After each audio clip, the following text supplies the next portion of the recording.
Hi, welcome to Life, God, and the Universe. This week's presentation is entitled, Is There a Creator? It's the first of a two-week presentation. Is there a creator is a very important question because the answer to that question dictates the answers to related questions, such as, why are we here? Why am I here?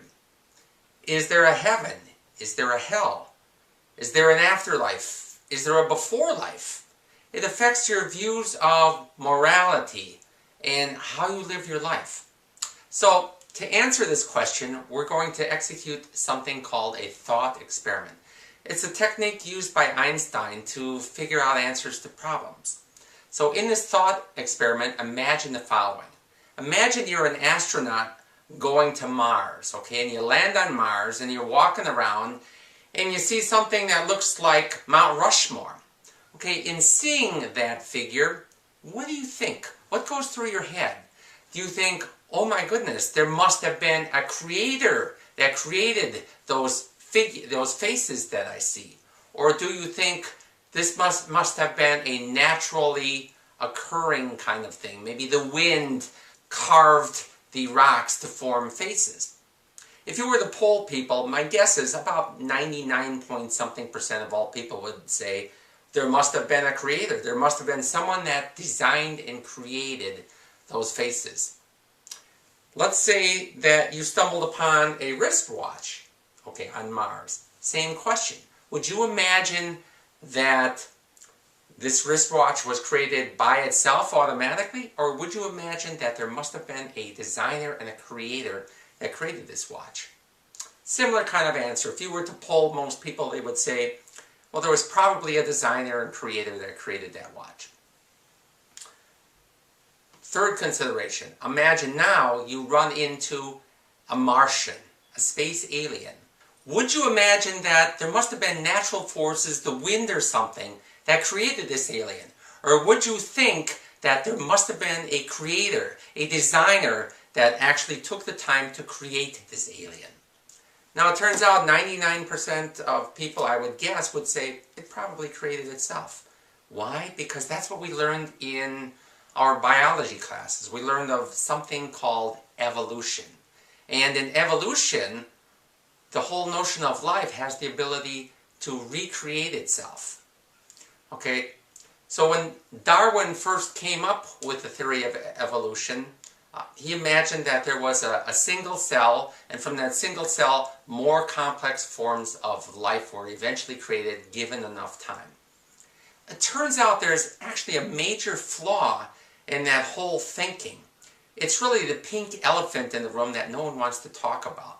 It's a problem referred to as irreducible complexity. Now, what do I mean by that? Well, again, when Darwin started out with his theory of evolution, he imagined that a single cell was this very simple structure. Okay, it didn't have many subcomponents to it. And what we've discovered over time with what biologists have discovered is that a single cell is way more complex than they ever imagined. How complex? Imagine the following. Imagine what it took to fly to the moon. Okay, you had to have a collection of very bright scientists put together a project plan that entailed tens of thousands, maybe 100,000 tasks that needed to be accomplished, and entailed the use of maybe 100,000 employees to carry out those tasks. So the complexity with something such as going to the moon entailed 100,000 tasks, which is 10 to the 5th power.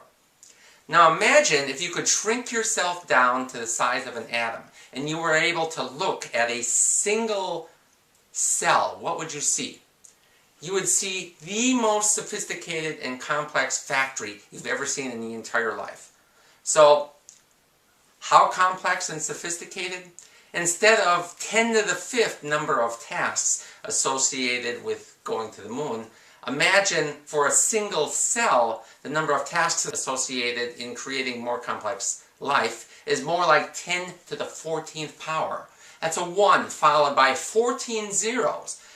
Significantly more complex than anything man has ever done. And if you look closely at a single cell, it is an unbelievable factory with what looks like motors, rotary motors with drive shafts and gears and conveyor belts and something more sophisticated than anything you've ever seen by mankind. So still what's going through your head is, okay, that's all nice. So you convinced me that a single cell is very complex. And a cell knows how to reproduce itself to create another cell. Here's the problem. Where did that first cell come from? You started out. The very building blocks that we're talking about here for creating life, the whole theory of evolution, assumes that your building blocks here are these single cells. And if they're very, very complicated, how did that single cell, how did the first cell get created? That's an open question that we'll talk about next time. Thank you.